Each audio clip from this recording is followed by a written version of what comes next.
Ça, c'est une autre bombe et celle-là, il aura du mal à la désamorcer. Gianni Infantino, le président de la FIFA, déjà dans la tourmente pour avoir proposé d'ouvrir la fédération à des fonds privés et cette fois dans la cible d'une enquête du quotidien britannique, le Daily Telegraph. L'histoire sulfureuse nous est racontée par Sophie Pizzimenti. Favoritisme et une somme d'indemnisation faramineuse. Dans un article publié vendredi, le journal anglais Telegraph affirme que le président de la FIFA, Gianni Infantino, aurait utilisé sa position quand il était secrétaire général de l'UEFA pour que sa présumée maîtresse, alors employée de la fédération, bénéficie d'une promotion. La femme aurait ensuite touché une indemnité à 6 chiffres pour quitter son poste. La FIFA a publié un communiqué pour défendre son président.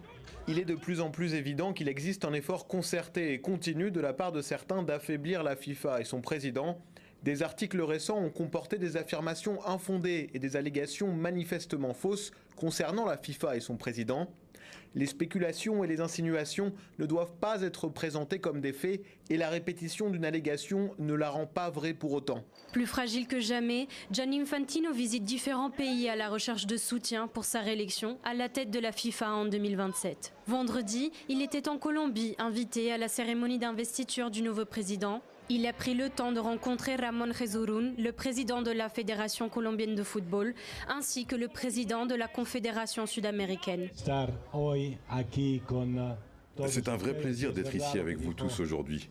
Et ce que le président Ramón a dit est vrai. Lorsque j'ai été invité à être ici aujourd'hui, j'ai voulu faire quelque chose en lien avec le football.